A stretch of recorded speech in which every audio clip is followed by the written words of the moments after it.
हम एल्काइंस में एडिशन करने वाले हैं। एल्काइन में ब्रोमीन एडिशन का कोई मतलब नहीं बनता, बहुत इजीली आप प्रोडक्ट गैस कर सकते हो। इसमें प्रोडक्ट गैस करना थोड़ा सा मुश्किल है, तो हम करने वाले हैं वाटर का एडिशन यूजिंग मरकरी सल्फेट और H2SO4। ये रिएक्शन बहुत ही फेमस रिएक्शन है। ठीक है, इस रिएक्शन के इस्तेमाल से क्या होता है कि यहाँ पे OH ऐड होगा, सॉरी यहाँ पे H ऐड होगा, यहाँ पे OH ऐड होगा और एक इनोल फॉर्म बनेगी। और ये इनोल फॉर्म जो है जल्दी से कीटोन में कन्वर्ट हो जाएगी।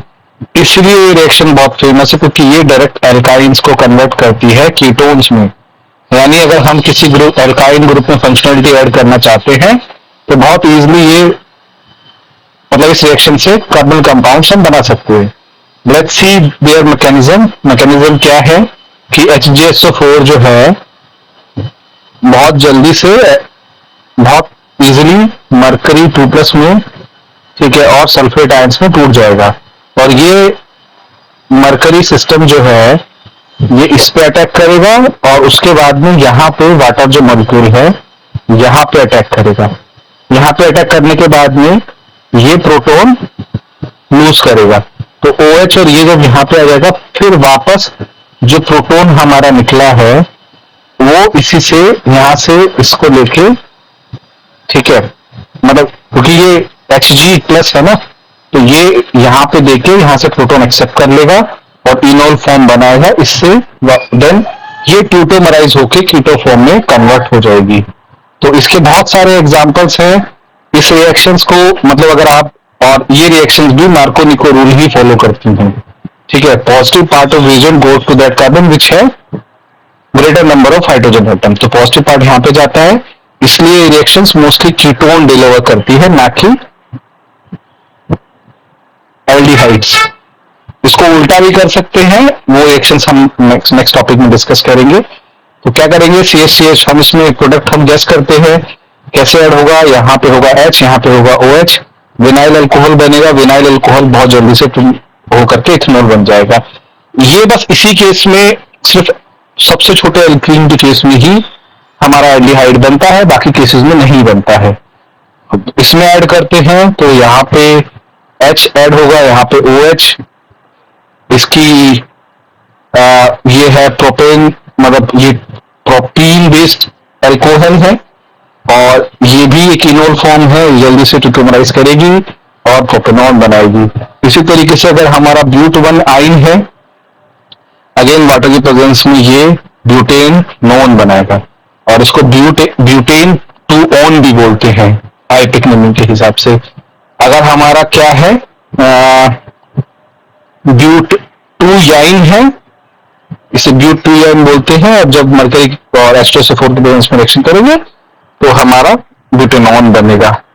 ठीक है, अब हम बात करने वाले हैं इसकी रिएक्शन जो हम इसको अपोजिट करना हो। कीटोन बनाना हमें बहुत इजीली आ गया, लेकिन इसी काम के लिए हम जैसी रिएक्शन एल्कीन में की थी, सेम बोरोन हाइड्राइड को इस्तेमाल करके ऐसी सेम टाइप ऑफ रिएक्शन हम कर सकते हैं। यहाँ पर हम एल्काइल सब्स्टिट्यूटेड बोरोन इस्तेमाल कर रहे हैं, BH3 नहीं इस्तेमाल कर रहे हैं। इसमें क्या होता है कि हम 1 मोल इसका लेते हैं, 1 मोल इसका लेते हैं, तो ये एक ट्रांस मतलब एक इस कंपाउंड को सिस में ऐड कर लेता है और फिर जब H2O2 और NaH से रिएक्शन करे तो पूरा ग्रुप रिप्लेस होके OH में कन्वर्ट हो जाता है और इनोल फॉर्म कन्वर्ट हो जाती है। और इस रिएक्शन की खास बात यह है कि अगर हमारे पास में टर्मिनल प्रोपाइन है, कोई भी टर्मिनल ग्रुप है, वो हमेशा एक एल्डिहाइड पे ही एंड करेगा। जब तक हमारा एल्काइन जो है बीच में नहीं है, डबल ट्रिपल बॉन्ड बीच में नहीं है कार्बन सिस्टम्स के, तब तक ये ही बनाएगा। तो रिएक्शन देख लेते हैं। रिएक्शन में क्या होगा, प्रोपाइन जो है R2BH से रिएक्शन करेगा, ये नीचे आ जाएगा, Br2 H2O2 NH से रिएक्शन करके ये OH ग्रुप ऐड आ जाएगा और फिर प्रोपेनॉल में ये कन्वर्ट हो जाएगा।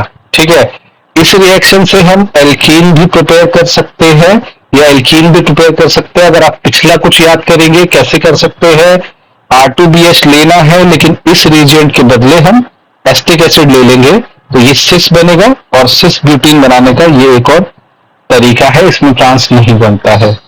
ठीक है, मेरे हिसाब से एल्काइन की यही रिएक्शन सबसे इंपॉर्टेंट है। इसके बाद में हम किसी दूसरे टॉपिक की तरफ चढ़ेंगे, और उसके बाद में हम समझेंगे कि कोई और रिएक्शंस, मतलब मैं आपके साथ में कोई और रिएक्शंस के साथ में रहूंगा, कोई किसी और कॉन्सेप्ट में, तो आप हम मुझे अपना कॉन्सेप्ट गुरु भी बोल सकते हो। ये जितना भी केमिस्ट्री में कॉन्सेप्ट्स हैं, लेकिन रेस्टो केमिस्ट्री बहुत बड़ी है, चाहे वो ऑर्गेनिक केमिस्ट्री हो, चाहे वो फिजिकल केमिस्ट्री हो, मैं उन सब कॉन्सेप्ट्स को आपको बताऊंगा जब मुझे लग जाएगा कि मेरी वीडियोज इतनी हो गई हैं कि हर एक मतलब ऑलमोस्ट जो भी एग्जाम रिलेटेड कॉन्सेप्ट्स हम समझ सकते हैं, तो उन कॉन्सेप्ट को समझने के बाद में हम किसी एक एग्जाम के क्वेश्चंस भी सॉल्व करेंगे। तो देखते रहिए हमारा चैनल, और लाइक करिए, सब्सक्राइब करिए हमारे, और को शेयर करिए जितना हो सकता है। और थैंक यू फॉर वॉचिंग।